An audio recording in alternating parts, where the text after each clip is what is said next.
Fawcett writes some tremendous analysis in the National Observer. And for anyone who doesn't know what that is, just Google, Bing, doesn't matter to me what search you use, the National Observer, because every single piece is thoughtful. And for some of us who don't get all bent out of shape because of ideology, I don't put myself in any of the brackets, conservative, progressive, anything. I'm just me. And just being me, I really appreciate people who do their homework, like Max Fawcett, and the kind of analysis they deliver. His brain just never ever stops thinking. So that's the National Observer, where you'll find Max Fawcett, and every now and then you'll find him here on the podcast as well. Max, welcome back. Thanks for having me back, Charles. Max, you're based in Calgary, and I know that we can discuss this in a way that is relevant not just to Albertans, but to people across the country. We've got different interest groups, shall we say, who are trying to penetrate school boards. And I don't know if the average person, whether it's an Albertan or anyone else in this country, understands just how vulnerable the school boards are to being penetrated and how much this affects our social safety net. Because if you can get into the minds and hearts of children, you can change things. That appears to be what some right-wing activists like David Parker in Alberta, it appears to be what they're all about, that they're not exactly hiding their objectives to dominate, to absolutely run school boards. Why are they doing this? This is all part of the culture war that they feel is, their calling right now. I think people like David Parker feel like for a long time they've kind of been losing the culture war, and part of losing it has been that they haven't contested what is going into our curriculum, our education, as intensely as they should. This has been going on for a while. We saw this under Jason Kenney here, where there was a big kerfuffle around the new curriculum, and it ultimately got sent back to the drawing board because it was kind of transparently backwards, for lack of a better word. It very much sought to teach kids about ancient Rome and all these things, and was conspicuously quiet about things like Indigenous reconciliation and the history of Canada. But I think conservatives understand that this is an important battlefield in their ongoing culture war. Conservative politics right now, whether it's in the United States or in Canada, it's not about lower taxes or smaller government the way it was for most of my life, most of your life. It really revolves more and more around things like trans acceptance, LGBTQ issues, education, schools, these really culture wars things. And if you want to fight that fight, obviously you need to have people in the provincial legislatures and the federal parliament, but getting them into the local level and especially into the school boards is a very powerful perch. And it's one that has traditionally, I think, been not depoliticized, but it has not been as intensely political as it's about to become.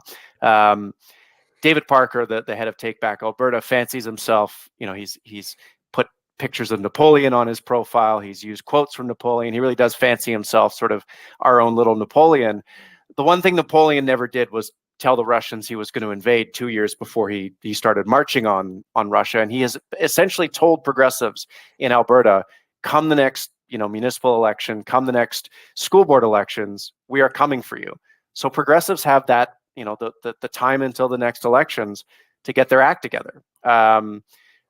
These people, the David Parkers of the world, they mean what they say. They will come in numbers.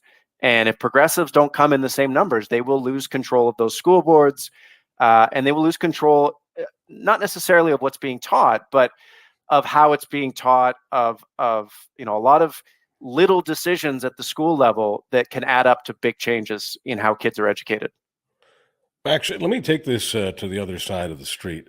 Is there something that progressives are doing inside the various school systems in Alberta and other parts of this country? Is there something that's being injected into the school systems that is making them vulnerable to conservative attack? I'm not trying to blame the victim here, but I'm always asking myself, in this to and fro, what's the other side delivering to conservatives? Is there some kind of product that they're putting on David Parker's plate that is so tasty for Napoleon, as it were, that he just can't help but bite into it? Yeah, I think there's a kernel of truth to what people like David Parker say. I think it is true that um, schools definitely promote a message of inclusion, of tolerance, of progress, of change. They're trying to educate kids to be part of the world that they're going into, not the world that existed 20, 30, 40 years ago. And a lot of parents find that really threatening. It was ever thus. I think back to when I was in high school.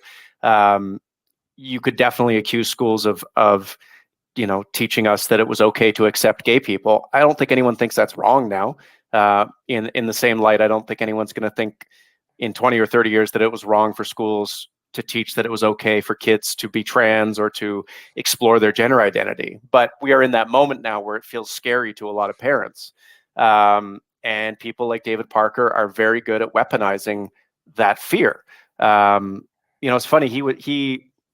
He says so many crazy things on Twitter. It's hard to really pin down just one of them. But he mentioned something to the effect that there were Marxists in schools right now that were trying to brainwash your kids.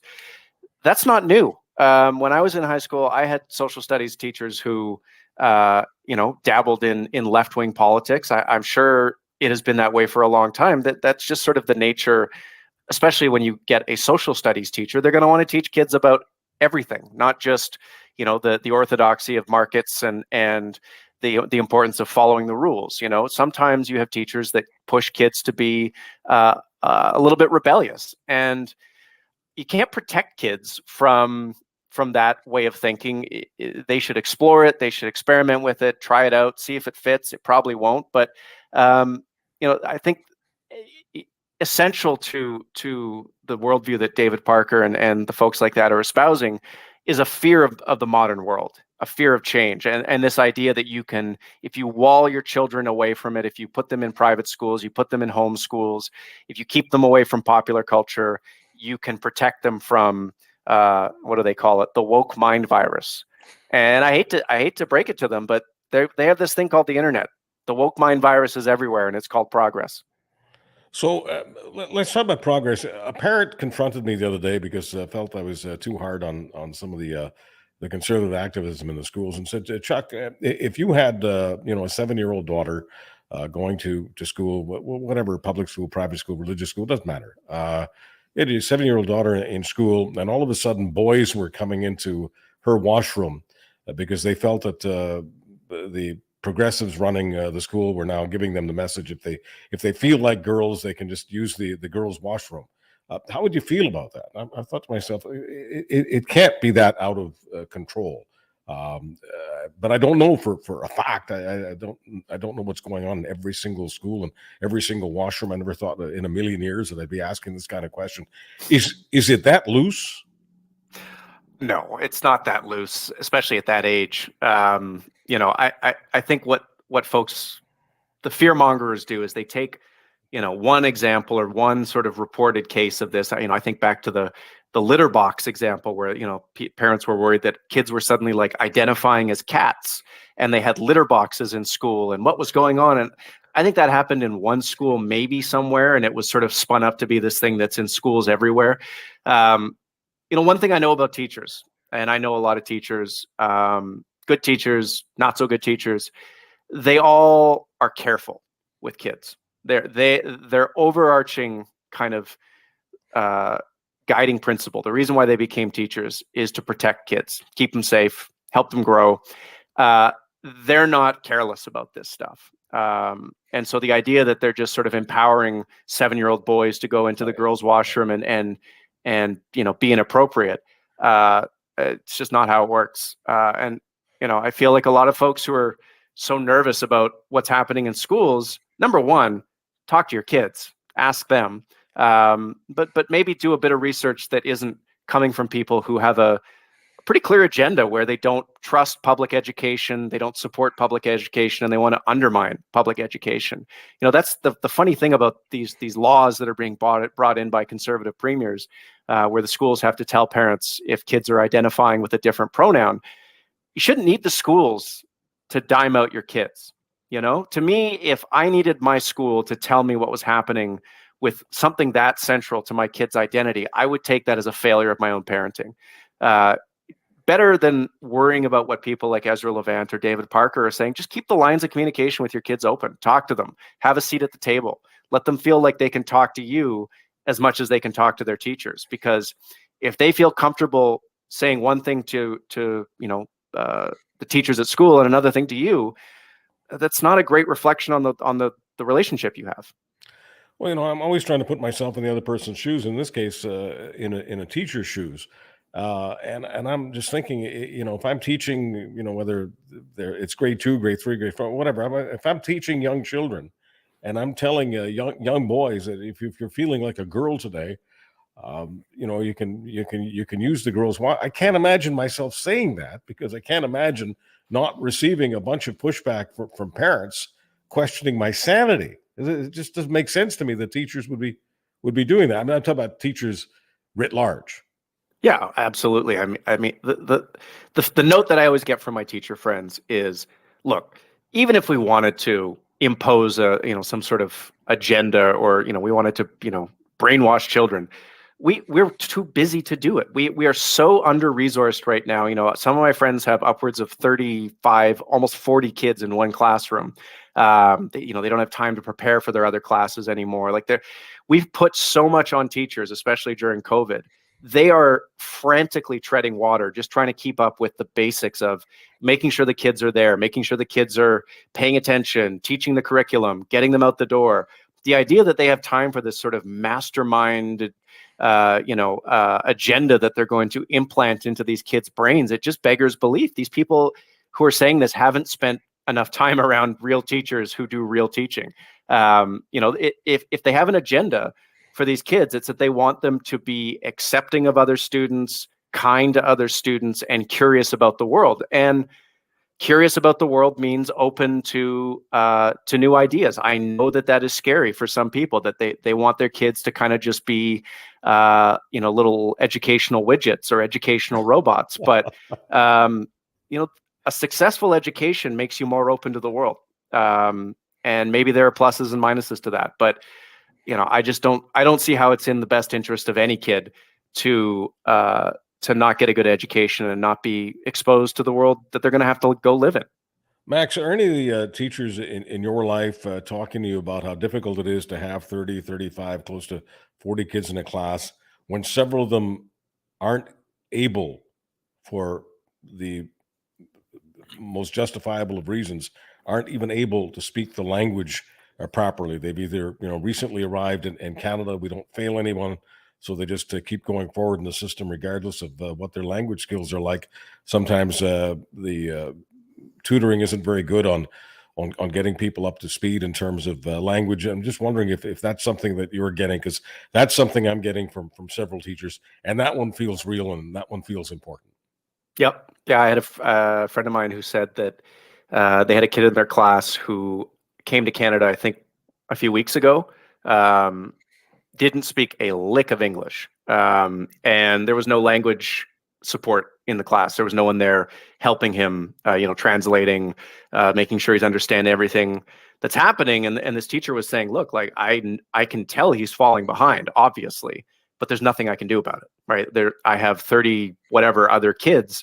I have to keep moving forward. I have to keep teaching the content, so I don't, rather than one kid falling behind, I don't have 35 kids falling behind. So teachers, if we want to talk about how to protect our kids and do right by our kids, and how that interacts with the public education system, let's have that conversation. But I promise you, it's not about litter boxes, and it's not about trans kids. It's about, do our students have the right resources in place to help them learn, and do they have enough resources? And everything I'm hearing right now is the answer is no. And that's the real crisis, not whether they're being taught to be open and accepting to, a tiny percentage of the population or not. Here's the question: with the amount of people that we have coming into the country, and that's not changing anytime soon. And we recently heard that there were over 800,000 students in this country were considered foreign students. I'm not saying that many or most or even some have children. But the point is that we've got new Canadians, we've got people who haven't been in the country for very long for all sorts of reasons. Kids are in school. Are we not devoting enough resources? I'm talking about nationally. Are we not devoting enough resources to what we used to simply call English as a second language? Because if people don't even understand the language that's being taught in schools, how on earth are they going to advance as quickly as they should? And how on earth aren't they going to impede the advancement of others? It just makes no sense to me that we don't seem to take English seriously. Yeah, it feels to me a little bit like the federal government kind of stopped after it announced how many people was coming to the country. I am very much a supporter of immigration. I think it obviously has built this country. It will be what continues to build it and make it prosperous. There are obvious economies of scale as we get to 50 million, 60 million people. But if we're not helping those people when they come here, if we don't have the supports in place to help them make that transition from wherever they're coming from to our country, we're setting ourselves up to fail. We're setting ourselves up to fail because it's going to put pressure on other parts of society, whether it's the education system, whether it's housing, whether it's the labor market, and we're setting them up to fail, right? They come here, the transition isn't as smooth as it could be. Maybe they fall into bad company or bad habits, what have you, and it's just not a great situation. So it's great, it's nice that we can say that we admit more people than a lot of other countries in the world, and we have a positive attitude towards immigration. But I've said this, I've written it. That attitude is not guaranteed. It is not written in stone. And the more we take for granted the fact that people will be able to make a successful transition, I think the more we put that in jeopardy, and it just bleeds over into everything. Like you say, it bleeds over into our schools, into housing, into all sorts of places. And it jeopardizes one of the things that I think a lot of people really value about this country. Yeah, I get tired of my own Pollyanna thinking on some of this. I'm an immigrant. I support immigration. We need immigrants. Country was built by. I mean, I get tired of of thinking all of those things, only because without supports, what does it matter? Do we have a healthcare system that can accommodate new people? Do we have enough housing to accommodate new people? Do we have enough English as a second language training to accommodate? In other words, if we don't have all of that, it's pointless to just throw a bunch of feel-good nostrums out there about how we're a country of immigrants. We are a country of immigrants. We can stipulate that, but we need to do more than that. Yeah, and I think the social contract that we have in place around immigration in this country is that we support it because it makes this country better, and because it doesn't negatively impact our lives in any meaningful or visible way, right? And I'm sure there are people out there that would get very upset about that and say, well, that's racist, or it's not just about you, it's not just about how it impacts you, but for a lot of people it is, right? And we can't ignore the fact that support for a lot of people is conditional upon it not impacting their kids' classes or their kids' ability to get an apartment or crime or whatever it might be. And if people start making those connections between my life getting harder, my life getting sort of visibly more challenging, and our immigration policy, support for that immigration policy is going to start to drop. And the federal government, it has to do a better job on this. There are many areas where it has to do a better job right now, but this is absolutely one of them, because this sort of stuff is not written in stone, as I said. And I worry that there is a part of the sort of liberal brain, the campaign brain, that thinks, well, let's not worry about this too much, because if conservatives complain about it, we can turn that back against them, and we can call them racist, we can say they're opposed to immigration. I think that would backfire on them, but I also think it would backfire on the country. Right now, immigration is one of these few things where we seem to have a kind of bipartisan, tripartisan consensus. And if we start to put that into the same space as carbon pricing, as taxes, then it becomes politicized, and then it's your view of immigration depends on who's in government and which party you support, and that's not a good place to be. We've seen that in the United States. I'd strongly advise any of my liberal friends to not overplay the race card. If you're gonna give room service to the right on anything, you'll definitely give it to them on that. If I, as a Canadian citizen, feel that I can't get an apartment, that I can't qualify for anything but being, number 200 or number 300 to get a hip transplant, if my kid is in a classroom that's too crowded, and if all of this is because immigration levels are not being supported by the other aspects in the social safety net, like education, like housing, like our healthcare system. So if I think that things are out of whack, and you want to accuse me of being a racist for thinking things are out of whack, I'm sorry. Immigration cannot just be about Canada needs for small businesses and large businesses to have people who will work for next to nothing. And that's why we need immigration. And it doesn't matter whether or not we have supports, because if that's what the immigration piece becomes about, as I say, you're delivering room service to people who are ideologically on the right and actually are, in many cases, racist. Max, let me go to your latest analysis piece, a tremendous piece in the National Observer, connecting the idea of cutting red tape, or what the National Conservatives call, what's that word they use? Not gatekeepers. The gatekeepers. Anyway, cutting red tape, cutting the size of government, and cutting right to the E. coli that has affected hundreds of kids, some of whom are on dialysis right now in Calgary. What's the connection between the E. coli outbreak and cutting red tape? I think there's long been a presumption, certainly it's been presented as a presumption, that there's all these government regulations out there that they just get in the way.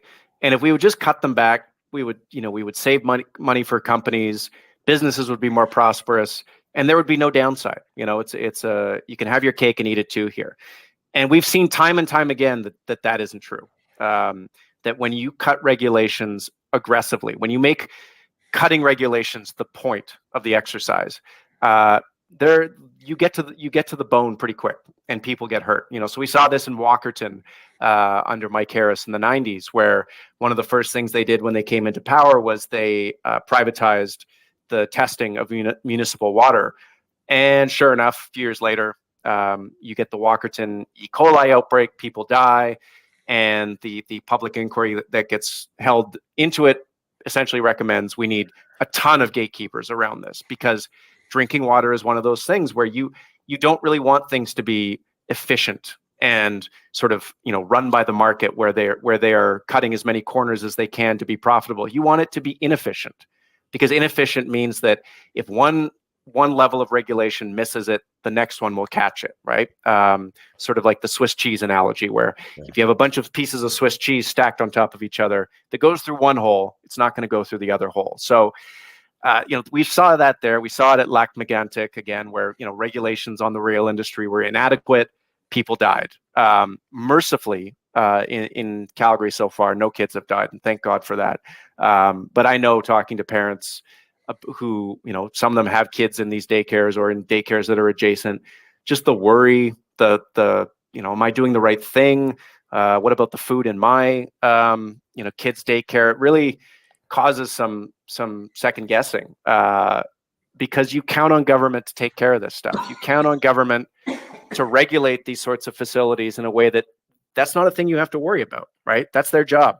And if you look at the health inspection reports for this facility in question, over and over again, it got dinged for things that cropped up later. They go one report and say, your dishwasher isn't running hot enough, or your hand sanitizer isn't mixed correctly.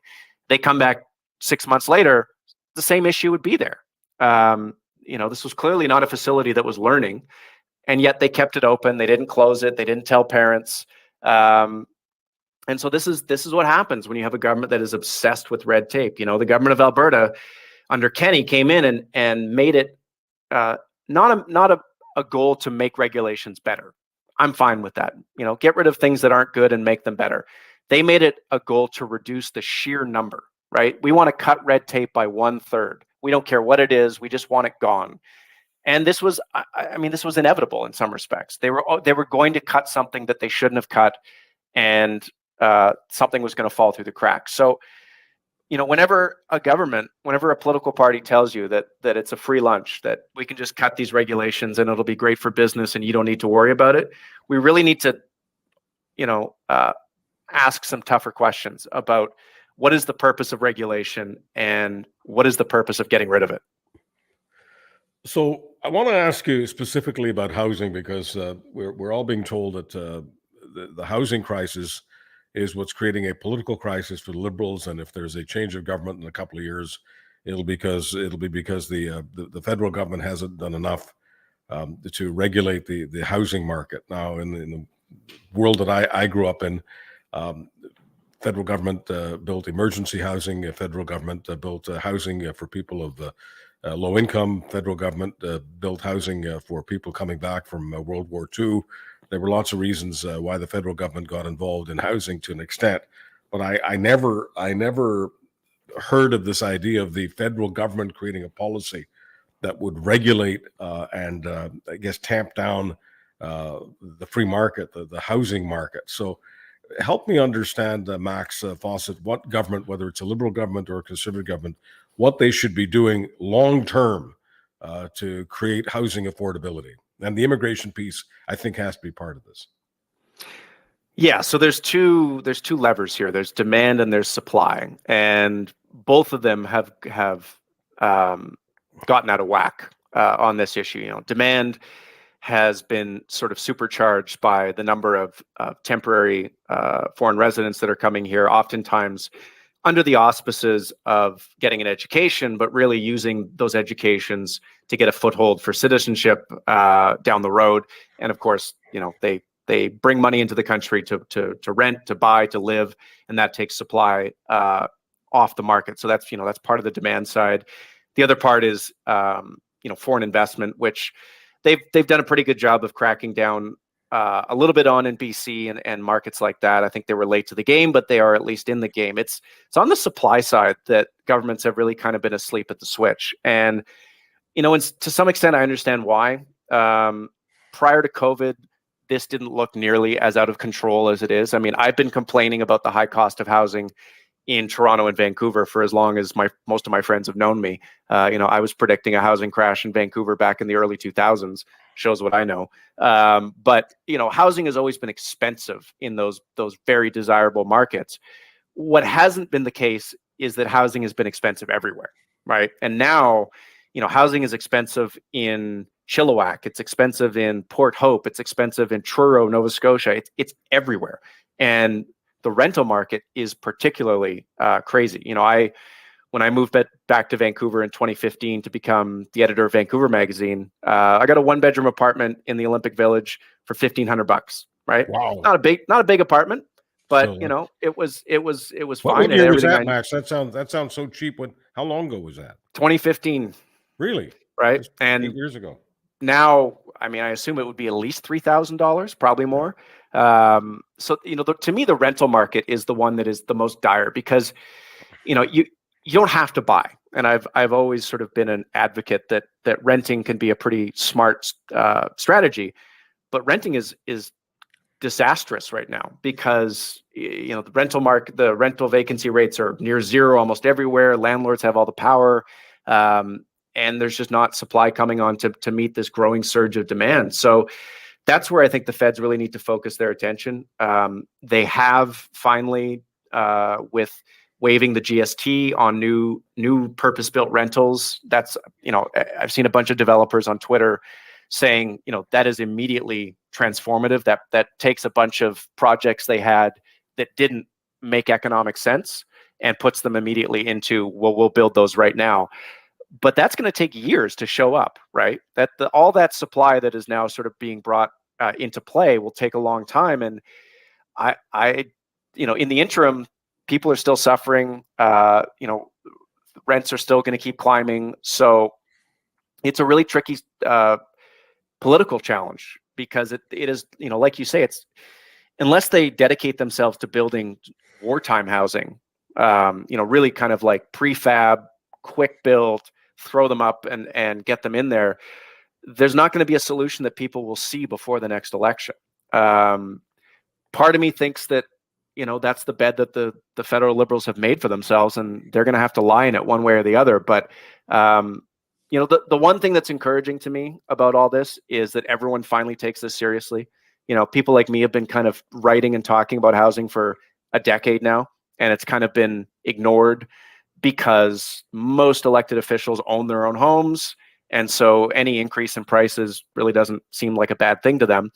They now, I think, get it. They get that it jeopardizes their political survival. We saw that in Calgary over the weekend here. There was this housing strategy that was brought before council where they're going to get rid of parking minimums and they're going to get rid of zoning minimums, which, they're going to blanket upzone the entire city, which that would never have passed 6 months ago. The outcry from the established neighborhoods and the political interests that support them would have been too great, and it just got bulldozed. And it got bulldozed by just so I'm clear on this, Max.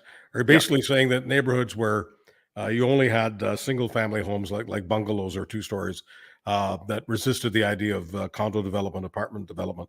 Are you saying that many of those neighborhoods are no longer going to be resisting, and so a bunch of 6-story and maybe 12-story buildings will be going into those areas? I'm not even sure they'll be that tall. I mean, it's really more about duplexes and triplexes and things like that. But the voices in those communities used to be very, very powerful in the city. I mean, in Calgary, it took years for them to even allow people to have secondary suites in their house because, again, the sort of vested interests of the single family homeowners didn't want renters in their neighborhoods. And so they fought it for years.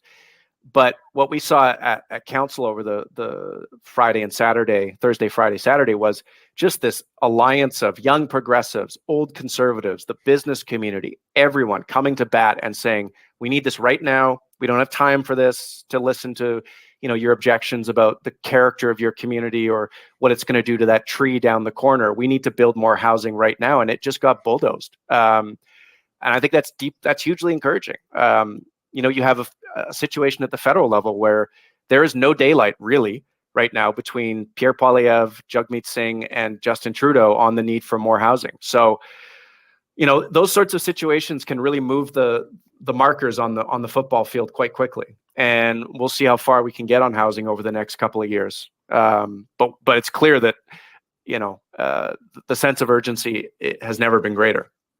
So CMHC says that Canada has to build about 500,000 homes to get a handle on affordability. And right now, I think we're building close to 300,000. I don't know how we can get from 300,000 to 500,000 quickly, but we're also being told that we need to bring in 500,000 new people a year. That's the immigration number. Is there a way to square the circle? Probably not. There was a note from one of the big banks. I want to say it was BMO, but it might have been Scotia. Anyways, their chief economist saying basically there's no hope in hell that we're going to meet this target just because of the mismatch between the labor market and the need to build new homes and just the math doesn't work. Doesn't mean we shouldn't try. I think aspiring to hit that target, just because even if we don't hit the target, getting closer will meaningfully help a lot of people. And the closer we can get, the more people we can help. But I do think there's an opportunity there to kind of align our immigration policy around the needs of building all these homes. We have a shortage of skilled trades in this country. We should be trying to bring in as many skilled trades as we possibly can. I mean, look, tech entrepreneurs are great.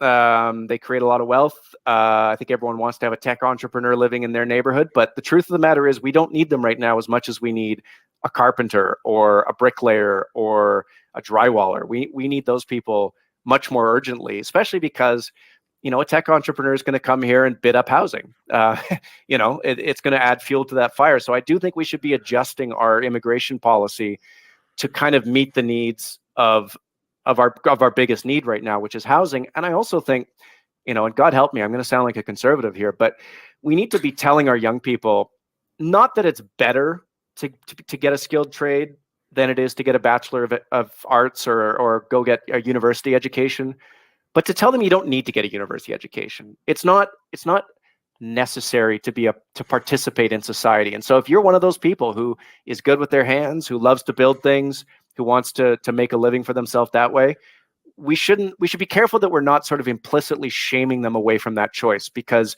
the truth of the matter is, look, you can do fine as a someone who gets a BA. I'm living proof, sort of, but the market right now clearly needs those other skills even more. And so if that's your passion, you should go pursue it. And I think we should also tell them, and I don't mind sounding like a conservative, because that's at the core what I am. Take the culture war crap out, because that's what turns me off about modern day conservatism. And if there's been a divorce between conservatism and me, it's because I reject the culture war stuff. But as far as entrepreneurship and free enterprise, rah. And I think that young people ought to be taught that if you want to have an independent life, you want to be able to work for yourself, the best way and fastest way to do that is to learn a skill. There is absolutely nothing wrong with plumbing, with carpentry, with masonry. I could go on and on and on. The fact is, the people who have those kinds of skills are the people who have the easiest access to capital to create small businesses and run their own lives. Absolutely. I mean, not that I would, go back to high school and do it all over again. I would become a plumber, because I'm terrible with that stuff. It's just not in me. But, I remember when I was doing newspaper stuff, and a mom come talk to me and said, my son wants to ask you a question. He's curious about what he should do with his life. And I was like, I'm not sure I'm the guy to ask, but sure, I'll answer. And he said, I'm thinking of going and becoming a plumber. Do you think I should go get a university education? And I said, look, I was 29 at the time. I'm up here in, Chetwynd, BC, working as the editor of a community newspaper. I'm having a great time. But let me tell you about my friend in high school who didn't go to university, became a plumber. He owns 3 houses now, right? So if you love plumbing, don't let anyone ever tell you that it's not the thing to do. And like you said, if you want to be free, if you want to be able to travel, live anywhere you want, set your own hours, get a skilled trade, because the demand for that stuff isn't going anywhere. AI can't replace it. You're kind of bulletproof on that front. So, that's one of those things where I guess I depart from the conventional wisdom of my tribe. Appreciate it. Appreciate it every time you do depart from the conventional wisdom, because that's what makes your toolkit interesting. Thanks for bringing it to us again. Max Fawcett of the National Observer. Anytime, Charles. Max Fawcett is based in Calgary. I appreciate everyone who is getting online with us. Subscribe, follow the Charles Adler Show podcast. Go to your favorite platform, Spotify, Apple, Google, you name it. Thank you. I'm Charles Adler.